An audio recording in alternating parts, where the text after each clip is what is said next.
Good morning विद्यार्थी मित्रों, how are you? Fine, मजा में छो ने? आई होप के दरेक विद्यार्थी आगळना विडियो लेक्चरनो व्यवस्थित अभ्यास करेलो हशे। आगळना विडियो लेक्चर्स छे एनो व्यवस्थित स्टडी करेली हशे। Worksheet MCQ a day to day तमे सोल्व करता हशो। मित्रों, आ चेप्टर जे छे आपणा माटे बहु ज अगत्यनुं चेप्टर छे। कारण तो कि आ चेप्टर आखे आखुं कॉन्सेप्च्युअल चेप्टर छे। आमां तमे कदाच थियरी गोखी नाखशो अने तमने एमसीक्यू आवडशे ए जरूरी नथी। समझવું આ ચેપ્ટરને બહુ અગત્યનું છે, બરાબર। અને આ ચેપ્ટર જીનીટની દૃષ્ટિએ મોસ્ટ આઈએમપી ચેપ્ટર છે, બરાબર। તમારા 11થના ધોરણ ભાગ 1માં મોસ્ટ આઈએમપી ચેપ્ટર જો હોય તો એ છે કેમિકલ બોન્ડિંગ। બે રીઝનથી, એક શ્યોર 100% એમસીક્યુ બે તમારા આવવાના છે, કન્ફર્મ છે। બીજું, જે કોઈ પણ એમસીક્યુ આવશે એમાં જો તમે કોન્સેપ્ચ્યુઅલી ક્લિયર હશો तो विधिन अ सेकंड तमे एनो एमसीक्यू सॉल्व करी शकशो। मित्रों, ख्याल आवे छे तमने? माटे आ बहु अगत्यनुं छे। आ टाइम सेवर एमसीक्यू आमांथी तमने टाइम तमारा बचावशे। जेडबलई नीटनी एक्जाममां टाइम इज मोस्ट इम्पोर्टન્ટ पार्ट। तमने एमसीक्यू आवडतो हशे, परंतु तमे एने केटला समयमां सोल्व आउट करो छो ए बहु अगत्यनुं होय छे। अने समय बचाववानुं काम ए आ चेप्टर तमारुं करशे। ओके, चालो હવે આપણે આગળના વિડિયો લેક્ચરમાં શું અભ્યાસ કર્યો તો મિત્રો? તો કે આગળના વિડિયો લેક્ચરમાં સર આપણે ફોર્મલ ચાર્જ, લुईस બિનનું નિરૂપણ અને ત્યાર પછી ફોર્મલ ચાર્જ, જેને આપણે કીધું છે નિયમનિષ્ઠ વીજભાર, એની આપણે ડિસ્કશન કરી હતી। આજના વિડિયો લેક્ચરમાં જે છે આપણે વાત કરવાની છે અષ્ટકના નિયમના મર્યાદા, એટલે કે એના અપવાદ, અને શરૂઆત કરવાની છે મારે તમને આયનીય બંધ તરફ લઈ જવાના છે। ઓકે, तो शुरुआत करीने पहला टाइटल आपणे आपशुं अष्टकनो नियम समझावी। 3 मार्क्स में प्रश्न तमने पूछाई शके। शुं प्रश्न पूछाय? तो कि अष्टकनो नियम लखी तेनी मर्यादा जणावो। अष्टकनो नियम लखी तेनी मर्यादा जणावो। 3 मार्क्सनो तमारो लॉन्ग क्वेश्चन्स छे, आ बनी शके छे। तो पहलो प्रश्न शू अँ पूछो है अष्टकनो नियम, जे तमे ऑलरेडी भणी गया छो, छतां जे छे हूँ तमने अँ नियम लखूँ छूँ, जेथी करीने तमारी नोटबुक में तमे नोंध करी शको। नियम शू कहे छे? तो कि भाई अणुनी रचना में भाग लेता परमाणुओ पोतानी बाह्यतम कक्षाना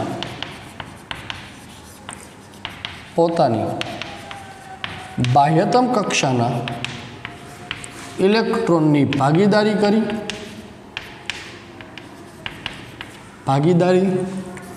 करी के इलेक्ट्रॉननी आपले करी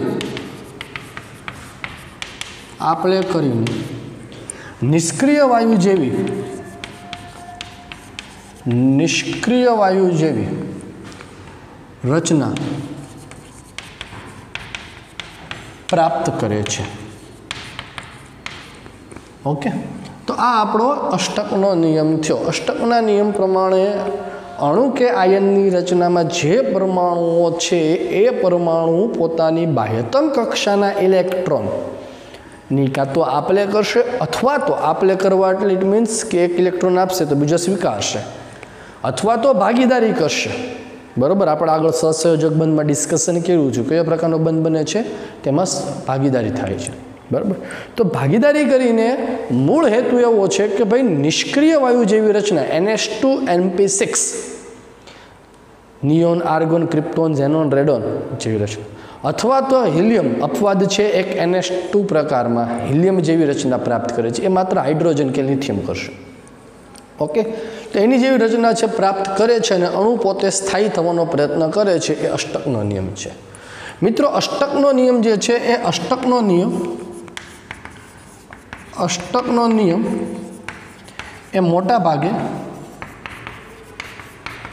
कार्बनिक संयोजनोनी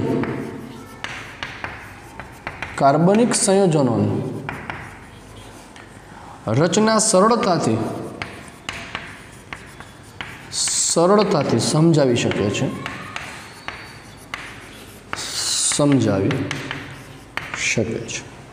અને બીજા આવર્તના તત્વો, બીજા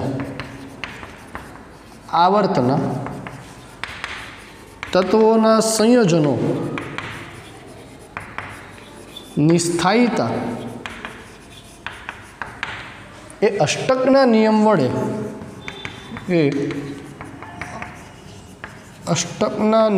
વડે સરળતાથી સમજાવી શકાય છે. કાર્બનિક સંયોજનો as for example CH4 methane.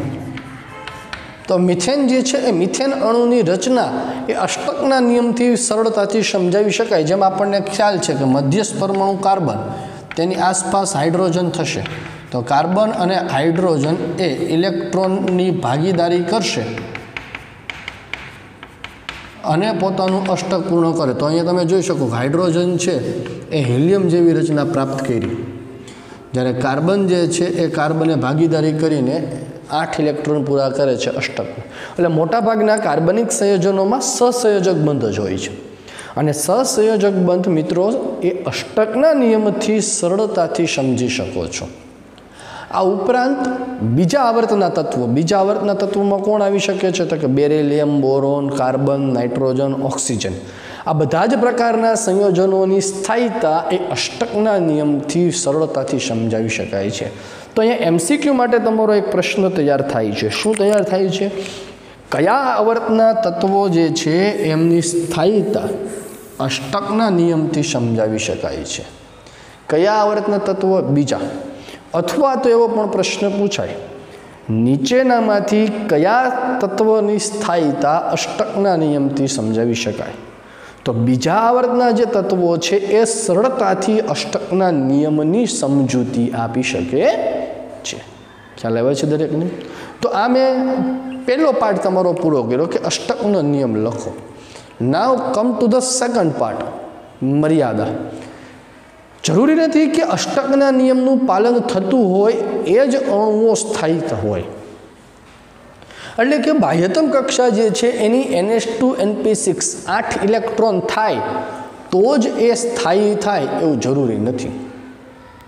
આની સિવાયના એક્સેપ્શનલ કેસીસ જે છે ઘણા બધા છે, અપવાદો જેને કહેવાય એ ઘણા બધા છે. એ અપવાદોની ચર્ચા છે એની મર્યાદામાં આવી જશે. એ અપવાદો છે એની મર્યાદા કઈ કહેવાય, બરાબર? તો આપણે વાત કરીએ કે મધ્યસ્થ પરમાણુનું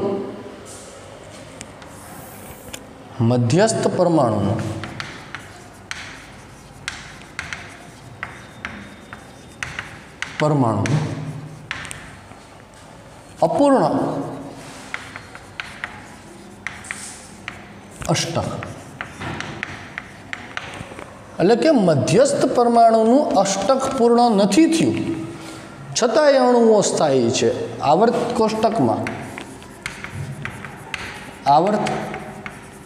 કોષ્ટકમાં ઘણા તત્વોના સંયોજનોમાં અષ્ટક પૂર્ણ ન હોવા છતાં પણ અણુ સ્થાયી છે. દાખલા તરીકે BCl3, બોરોન ટ્રાઇક્લોરાઇડ. મિત્રો, બોરોન ટ્રાઇક્લોરાઇડમાં મધ્યસ્થ પરમાણુ બોરોન અને તેની આસપાસ 3 ક્લોરીન પરમાણુ ગોઠવાયેલા છે. 3 ક્લોરીન પરમાણુ, બરાબર. બોરોનની બાહ્યતમ કક્ષા તમે જુઓ તો બોરોનનો પરમાણુ ક્રમાંક Z = 5, ઇલેક્ટ્રોન રચના હિલિયમ 2s2 2p1, એટલે બાહ્યતમ કક્ષામાં 3 ઇલેક્ટ્રોન. જ્યારે ક્લોરીન હેલોજનની બાહ્યતમ કક્ષામાં 7 ઇલેક્ટ્રોન છે, બરાબર. તો 7 ઇલેક્ટ્રોન તમને ખબર છે કે 6 ઇલેક્ટ્રોન જોડમાં હોય દરેકમાં. તમને અહીંયા લુઈસ રચના છે એમની આવડવી જોઈએ. 1 અયુગ્મિત ઇલેક્ટ્રોન અને બોરોનનો પણ 1 અયુગ્મિત ઇલેક્ટ્રોન, બરાબર. 3 ઇલેક્ટ્રોન થઈ ગયા. તો અહીંયા તમે જુઓ કે BCl3ની રચનામાં ક્લોરીનના 8 ઇલેક્ટ્રોન થઈ ગયા. જો ક્લોરીનના અહીંયા તમે જોઈ શકો છો કે 8 ઇલેક્ટ્રોન થઈ ગયા. પણ ફોકસ કરો સેન્ટર પરમાણુ તમારું બોરોન જે છે એ બોરોનના બંધારણમાં, બોરોનની ઇલેક્ટ્રોનમાં. બોરોનના કેટલા ઇલેક્ટ્રોન છે? 1 2 3 4 5 6. કેટલા થાય છે તમારા અહીંયા? બોરોનના 6 ઇલેક્ટ્રોન થવા જોઈએ. મધ્યસ્થ પરમાણુ પાસે 6 ઇલેક્ટ્રોન. અષ્ટકના નિયમ પ્રમાણે જરૂરી શું છે? કેટલા ઇલેક્ટ્રોન થવા જોઈએ? 8, જેથી નિષ્ક્રિય વાયુ જેવી રચના થાય. પણ મધ્યસ્થ પરમાણુ બોરોન પાસે અહીંયા 8ની બદલે 6 છે, એટલે શબ્દ વાપરો અપૂર્ણ અષ્ટક. ક્લિયર છે? એટલે 8ની બદલે 6 ઇલેક્ટ્રોન હોય તો લોજિકલી અષ્ટકના નિયમ પ્રમાણે એ અણુ સ્થાયી ન કહેવાય. કારણ કે અષ્ટકનો નિયમ તો એવું જ કહે છે કે સ્થાયી કોણ છે? જેના 8 ઇલેક્ટ્રોન હોય. પણ અહીંયા 8ને બદલે 6 જ ઇલેક્ટ્રોન થાય છે, તો ઇટ મીન્સ કે BCl3 સ્થાયી હોવો જોઈએ નહીં. પણ અષ્ટક અપૂર્ણ હોવા છતાં પણ BCl3 સ્થાયી છે. તો કેમ સ્થાયી છે એ અષ્ટકનો નિયમ નથી સમજાવી શકતો. અષ્ટકનો નિયમ તો શું કહે છે? તો કે એની એક જ કક્કો છે, 8 ઇલેક્ટ્રોન થાય તો જ સ્થાયી, બાકી નહીં. જ્યારે BCl3 શું કહે? ભાઈ મારા 8 નથી, 6 જ છે, તોય હું સ્થાયી છું, તારામાં તાકાત હોય તો સમજાવો. ખ્યાલ આવે છે? તો આ શું થયું? એનું એક્સેપ્શન, એનો અપવાદ થયું કે 8 ઇલેક્ટ્રોન નથી છતાં અણુ શા માટે સ્થાયી છે, એ અહીંયા સમજાવી શકાતો નથી. ખ્યાલ આવ્યો? તો આ મેં વાત કરી. આની સિવાયના પણ બીજા એક્ઝામ્પલ તમે લઈ શકો. BeCl2, beryllium chloride. BeCl2, beryllium છે, મધ્યસ્થ પરમાણુ થશે, એની આસપાસ ક્લોરીન થશે. ક્લોરીનમાં તો હમણાં આપણે કીધા 7 ઇલેક્ટ્રોન, 3 જોડમાં, એટલે ટોટલ 6 ઇલેક્ટ્રોન જોડમાં થશે અને એક અયુગ્મિક. બેરિલિયમ પરમાણુ ક્રમાંક 4, હિલિયમ 2s2, 2 ઇલેક્ટ્રોન ખાલી જોવા મળે, બરાબર? તો 2 ઇલેક્ટ્રોન અહીંયા બંધ બનાવે છે. તો અહીંયા તમે મધ્યસ્થ પરમાણુ બેરિલિયમ જુઓ તો 4 જ ઇલેક્ટ્રોન થાય. નિયમ પ્રમાણે થવા કેટલા જોઈતા હતા? 8. થયા કેટલા? 4. છતાં પણ BeCl2 સ્થાયી છે, જે અષ્ટકનો નિયમ સમજાવતો નથી. ક્લિયર છે દરેકના મનમાં? તો ફટાફટ સ્ક્રીન પર જે દેખાય છે એનો એકવાર સ્ક્રીનશોટ લઈ લો, એટલે હું નેક્સ્ટ બીજા એક્ઝામ્પલ તરફ આપણે આગળ વધીએ. અહીંયા વાત કરી હતી મેં મધ્યસ્થ પરમાણુ પાસે અપૂર્ણ ઇલેક્ટ્રોન હોય તો. હવે વાત કરીએ છીએ કે મધ્યસ્થ પરમાણુમાં અથવા તો બંધમાં એકી ઇલેક્ટ્રોન હોય, એક જ ઇલેક્ટ્રોન હોય. 8 ઇલેક્ટ્રોન, ઇટ મીન્સ કે બેકી સંખ્યામાં છે. પણ મધ્યસ્થ પરમાણુ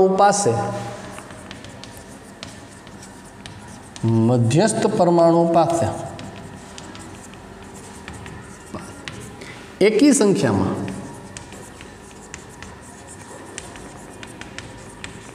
ઇલેક્ટ્રોન હોય ત્યારે મધ્યસ્થ પરમાણુ પાસે એકી સંખ્યામાં ઇલેક્ટ્રોન હોય.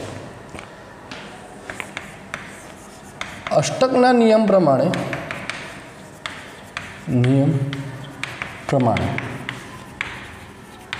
મધ્યસ્થ પરમાણુ પાસે 8 ઇલેક્ટ્રોન, એટલે કે બેકી સંખ્યામાં ઇલેક્ટ્રોન હોવા જોઈએ. પરંતુ NO કે NO2 અણુમાં મધ્યસ્થ પરમાણુ પાસે એકી સંખ્યામાં ઇલેક્ટ્રોન હોવા છતાં અણુ સ્થાયી છે. દાખલા તરીકે આપણે NO નું લુઈસ બિંદુ નિરૂપણ આપણે કરીએ તો મધ્યસ્થ પરમાણુ નાઇટ્રોજન અને ઓક્સિજન, આમાં તો 2 જ છે, કોઈ પણ લ્યો. ઓક્સિજનની બાહ્યતમ કક્ષામાં 6 ઇલેક્ટ્રોન હોય, બરાબર? 6 માંથી 2 જોડમાં 2 અયુગ્મિક. નાઇટ્રોજનની બાહ્યતમ કક્ષામાં કેટલા ઇલેક્ટ્રોન હોય? 5. કેટલા હોય છે? 5. 5 માંથી 2 જોડ અને 3 અયુગ્મિક ઇલેક્ટ્રોન. તો આ જે છે બંને એકબીજા સાથે બંધ બનાવે છે, પણ આ એક ઇલેક્ટ્રોન તમે જોઈ શકો છો રહી ગયો. તો અહીંયા તમે આના ઇલેક્ટ્રોન ગણો તો तो केटला थया जुओ 1 2 3 4 5 6 7 आव्या एकी संख्या में एकी संख्या में आ खरेखर इलेक्ट्रॉन जे छे नाइट्रोजन नथी आ एक इलेक्ट्रॉन ए खरेखर अहींया बंने वच्चे बंध में होय छे એટલે આ એકી સંખ્યાનો ઇલેક્ટ્રોન એ માત્ર ને માત્ર નાઇટ્રોજનનો ન ગણાય એ ઓક્સિજનનો પણ ગણાય 1 2 3 4 5 6 7 8 9 આના કેટલા થાય 7 આના કેટલા થાય છે 9 અષ્ટકના નિયમ પ્રમાણે 8 ઇલેક્ટ્રોન હોવા જોઈએ એટલે કે બેકી સંખ્યામાં હોવા જોઈએ પણ અહીંયા તો એકી સંખ્યામાં થાય છે छता नाइट्रोजन ऑक्साइड नाइट्रिक ऑक्साइड जेने कहेवाय NO એટલે नाइट्रिक ऑक्साइड ए स्टेबल मोलेक्युल्स छे स्थायी मोलेक्युल्स छे जे अष्टकना नियमथी विपरीत छे ख्याल आव्यो दरेकने तो आ एक आपणे एक्जाम्पल जोयुं के जेमां मध्यस्थ परमाणु पासे एकी संख्यामां इलेक्ट्रॉन होवा छतां पण अणु तमारो स्थायी छे त्यार पछी वात करीए पहला आपणे बात करी थी एमां शुं कीधुं हतुं मध्यस्थ परमाणु पासे 8 इलेक्ट्रॉन नथी एटले के अपूर्ण अष्टक छे तो पण इलेक्ट्रॉन स्थायी छे तो आमां एवा पण अपवाद छे के जेमां विस्तृत अष्टक जोवा मळे विस्तृत अष्टक विस्तृत एटले के एक्सपांड 8 इलेक्ट्रॉन होवा जोईए जरूरी नहीं कि 8 थी वधारे पण इलेक्ट्रॉन छे छतां मोलेक्युल स्टेबल्स छे आवर्त कोष्टक में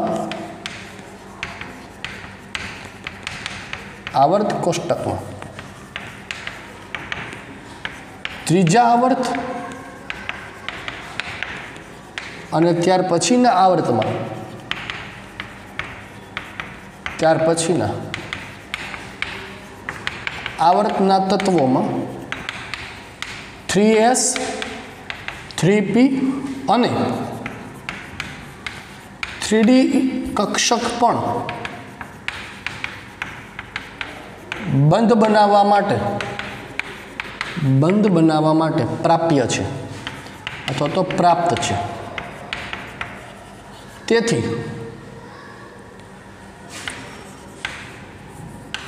8 इलेक्ट्रॉन करता मध्यस्थ परमाणु पासे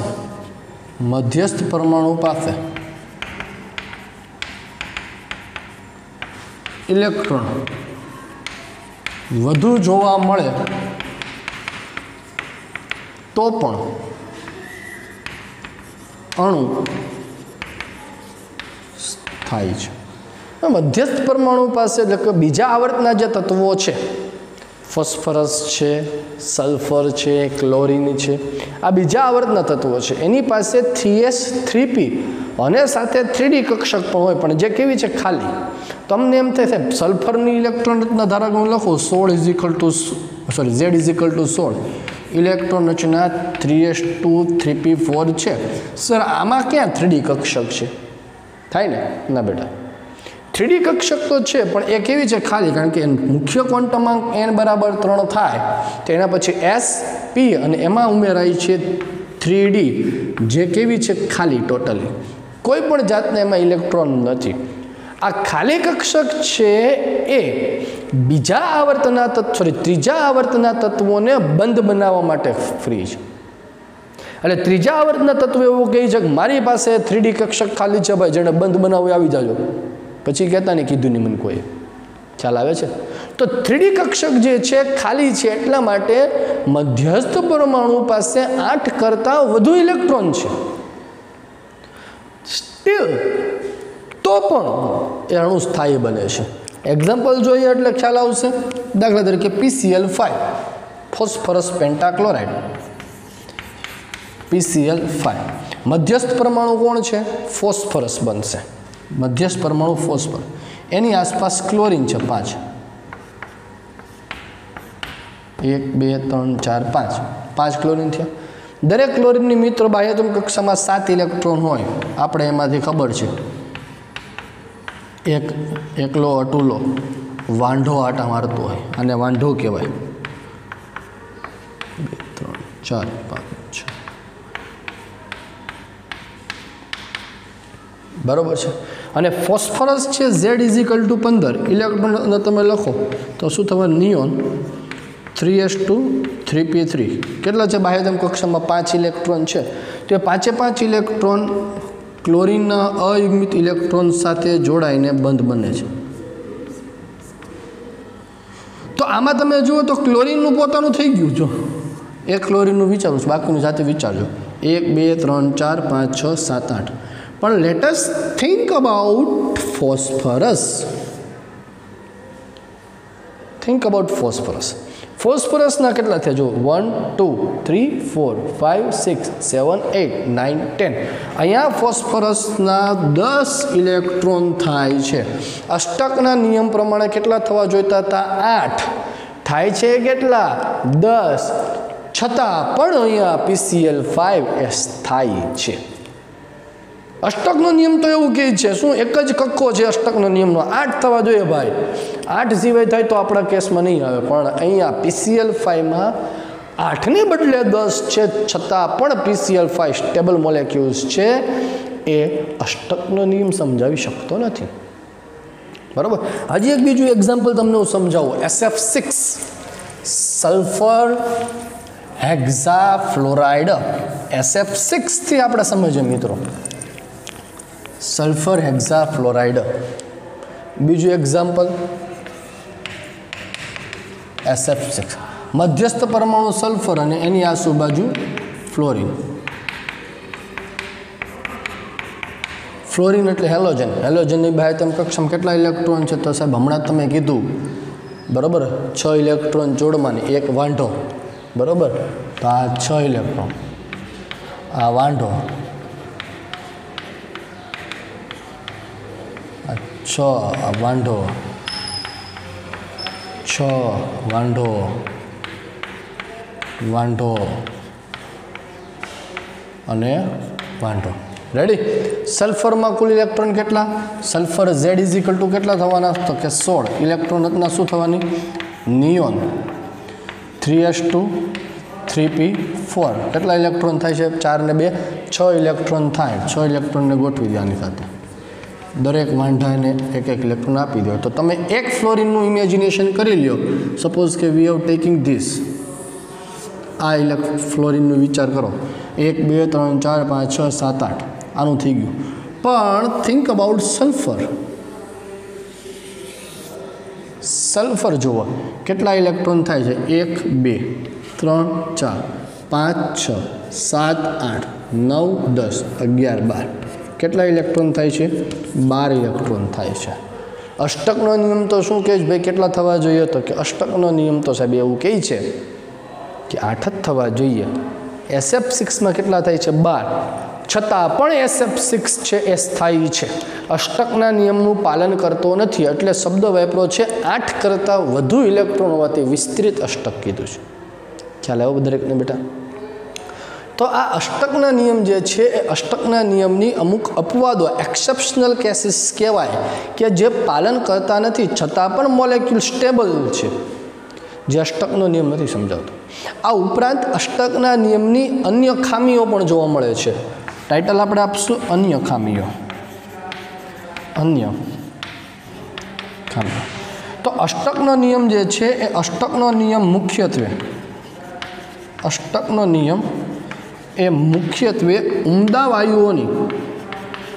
ઉમદા વાયુઓની રાસાયણિક નિષ્ક્રિયતા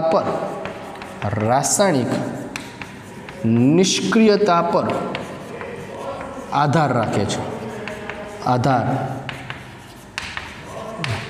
રાસાયણિક નિષ્ક્રિયતા પર આધાર રાખે છે ઇટ મીન્સ કે ઉમદા વાયુઓ છે એ રાસાયણિક પ્રક્રિયા કરી શકતા નથી બરાબર કારણ કે બધા જ જે છે એ નિષ્ક્રિય વાયુ જેવું શું કરવા થાય છે તો કે ભાઈ 8 ઇલેક્ટ્રોન થઈ ગયા એટલે આપણે જલસો હવે આપણે કંઈ પ્રક્રિયા કરવાની થતી નથી એટલે અષ્ટકનો નિયમ એવું કહે છે કે ઉમદા વાયુઓ પ્રક્રિયા જ નહીં કરે પણ એ ખોટી વાત છે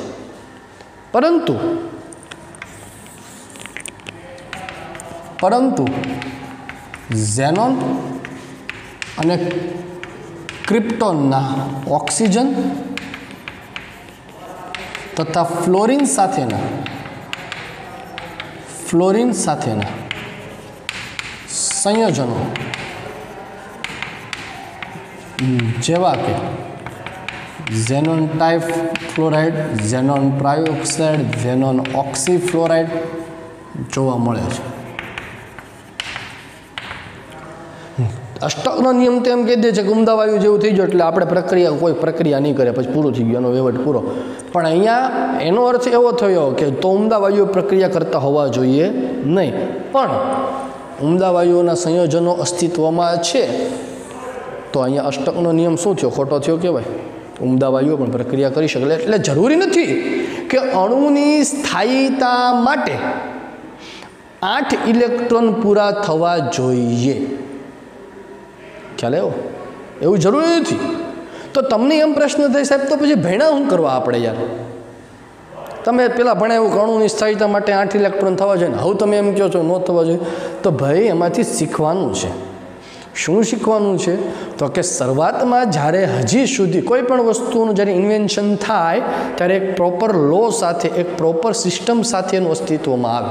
એટલે શરૂઆતમાં સહસંયોજક બંધની સ્થાયીતા અષ્ટકના નિયમ વડે સમજી શકાતી હતી, પણ જેમ જેમ સમય આગળ વધ્યો એના પર રિસર્ચ થયું એટલે ખબર પડી કે નહીં ભાઈ, એવું નથી કે અણુ સ્ટેબલ હોવા માટે અષ્ટકના નિયમનું પાલન કરે જ. It is not important. ખ્યાલ આવ્યો? તો એ આપણે અહીંયા શીખવાનું હતું. બીજી વસ્તુ કે અણુની સ્થાયીતા અને આકાર એ અષ્ટકનો નિયમ સમજાવતો નથી. અષ્ટકનો નિયમ સમજાવતો નથી. અને બીજું, અણુની ઉર્જા વિશે, અણુની સાપેક્ષ ઉર્જા વિશે માહિતી પ્રાપ્ત નથી. અણુની સાપેક્ષ ઉર્જા, બરાબર, અણુ ઓછી ઉર્જા ધરાવતો હશે, વધુ ઉર્જા ધરાવતો હશે, એવી કોઈ ચર્ચા કોઈ જગ્યાએ અષ્ટકના નિયમમાં મેં તમને કીધી? મેં એવું કીધું SF6 છે વધુ ઉર્જા ધરાવતો હશે, PCl5 છે ઓછી ઉર્જા ધરાવતો હશે, કીધું છે એવું કંઈ નહીં.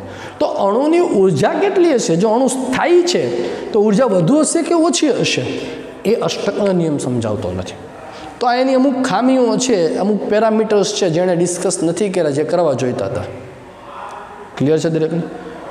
ઓકે, ચલો ફટાફટ જે છે એકવાર સ્ક્રીનશોટ લો એટલે આપણે આગળ વાત કરીએ છીએ. નેક્સ્ટ ટોપિક ઉપર ચર્ચા કરવી છે મારે.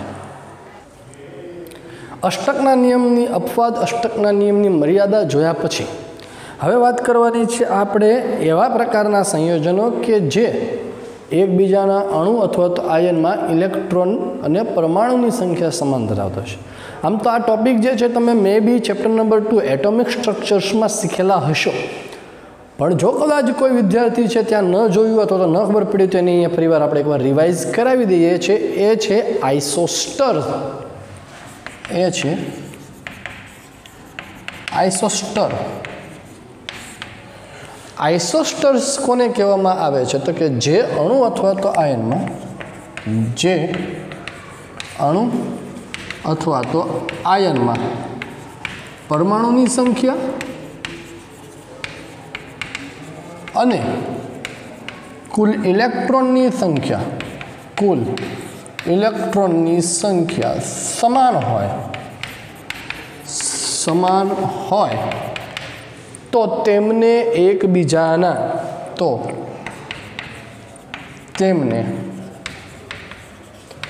એકબીજાના આઇસોસ્ટર કહેવાય છે. જે અણુ અથવા તો આયનમાં પરમાણુની સંખ્યા અને ઇલેક્ટ્રોનની સંખ્યા સમાન હોય તો તેમને એકબીજાના આઇસોસ્ટર કહેવાય. Let us take with one example. દાખલા તરીકે કાર્બન મોનોક્સાઇડ N2CN-1, બરાબર. તો કાર્બન મોનોક્સાઇડમાં પરમાણુની સંખ્યા જુઓ. પરમાણુની સંખ્યા, એક કાર્બન એક ઓક્સિજન, કેટલા થશે? 2. અહીંયા પરમાણુ કેટલા છે? નાઇટ્રોજન 2. આમાં પરમાણુ કોણ છે? કાર્બન અને નાઇટ્રોજન 2. તો પહેલી પ્રાયોરિટી પૂરી થાય છે પરમાણુની સંખ્યા. બીજી પ્રાયોરિટી જોઈએ છે ઇલેક્ટ્રોનની સંખ્યા. ઇલેક્ટ્રોનની સંખ્યા હંમેશા કેટલી થવાની છે? તો કે ઇલેક્ટ્રોનની સંખ્યા હંમેશા પરમાણુ ક્રમાંક જેટલી થાય. કાર્બનનો પરમાણુ ક્રમાંક કેટલો છે? તો કે કાર્બનનો પરમાણુ ક્રમાંક 6. ઓક્સિજનનો પરમાણુ ક્રમાંક કેટલો છે? 8. 8 ને 6 14. જો બાહ્યતમ કક્ષાના માત્ર નથી ગણવાના, કુલ electron. When you talking about the total electron you have to take the atomic number. એ સમયે તમારે તેનો એટોમિક નંબર છે લેવાનો છે. કાર્બનનો એટોમિક નંબર 6, ઓક્સિજનનો એટોમિક નંબર 8. 6 + 8 = 14. 14 ઇલેક્ટ્રોન થશે. ચાલો N2 નાઇટ્રોજનનો પરમાણુ, 2 નાઇટ્રોજનનો પરમાણુ છે એટલે 7 + 7 એટલે 14. બરાબર. ચાલો હવે અહીંયા જોઈએ કાર્બનનો પરમાણુ ક્રમાંક કેટલો થાય છે? 6. નાઇટ્રોજનનો પરમાણુ ક્રમાંક કેટલો થાય છે? 7. -1 વીજભાર ક્યારે ધારણ કરે દીકરા? તો કે -1 વીજભાર જ્યારે એક ઇલેક્ટ્રોન એમાં એડ થયેલો હોય તો અહીંયા -1 છે તો શું કરીશું? Minus plus. સપોઝ કે -2 હોત તો +2 કરત. તો વિચાર કરો કે જો સર +1 હોત તો મારે શું કરવું પડે? તો એક ઇલેક્ટ્રોન દૂર કરવો પડે, -1 કરત. ઓકે, ચાલો 6 ને 1 7, 7 ને 7 14. તો આ કન્ડિશન પણ એમણે ફૂલફિલ કરી છે. કઈ કન્ડિશન? પહેલી કન્ડિશન પરમાણુની સંખ્યા સરખી હોવી જોઈએ, તો કે છે સરખી. હા. સેકન્ડ કન્ડિશન કુલ ઇલેક્ટ્રોનની સંખ્યા સરખી થવી જોઈએ, 14 છે, તો કે યસ. ઇટ મીન્સ કે આ બંને એકબીજાના ટૂંકમાં આ બંને એકબીજાના આઇસોસ્ટર કહેવાય. સેકન્ડ એક્ઝામ્પલ આપું છું, તમારી પોતાની પ્રેક્ટિસ કરવા માટે ચેક કરો અને મને ફટાફટ જવાબ આપો. NH3O plus and NH3.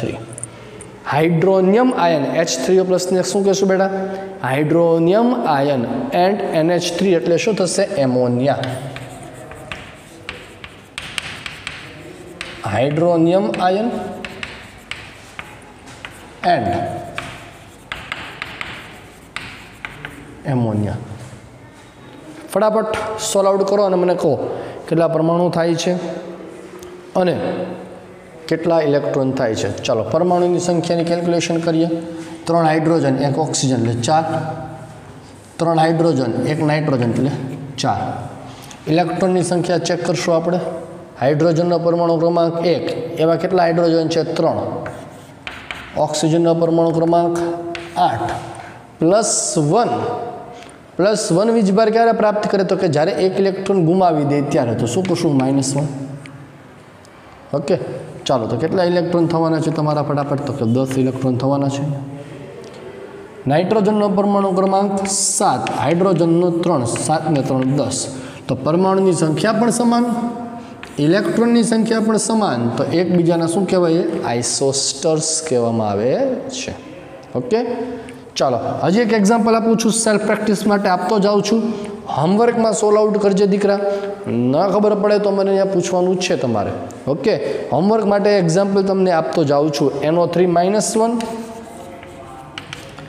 BO3 -2 અને CO3 -2. BO3 -3, NO3 -1, BO3 -3, CO3 -2. NO3 -1 એને કહેવાય નાઇટ્રેટ આયન. શું કહેશું દીકરા આપણે?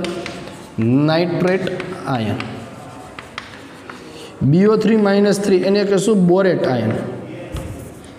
એને કહેશું બોરેટ આયન. એન્ડ CO3 -2 તો એને કહેશું આપણે કાર્બોનેટ આયન. આ આપું છું તમને હું હોમવર્કમાં. સેલ્ફ પ્રેક્ટિસ ચેક કરજો અને ચેક કરજો કે એકબીજાના આઇસોસ્ટર્સ છે કે નહીં. તો આજનો વિડીયો લેક્ચર છે થોડોક આપણો નાનો છે, અહીંયા સુધી રાખું છું એટલા માટે કે આગળ જે સહસંયોજક બંધ વિશેની બધી વાત કરી છે કમ્પ્લીટ કરજો. કાલના વિડીયો લેક્ચર્સમાં આપણે શરૂઆત કરવાની છે આયનીય બંધ વિશેની, જે બહુ અગત્યનો છે. અને એન્ડ ઓફ ધ સેશન આપણે આયનીય બંધ સમજ્યા પછી કમ્પેરિઝન કરશું આયનીય બંધ અને સહસંયોજક બંધ. શું ડિફરન્સ બંને વચ્ચે પડે છે, ક્યાં બંને એકબીજાથી જુદા જ છે. ઓકે, ત્યાં સુધી વાંચતા રહેજો, ભણતા રહેજો. બાય.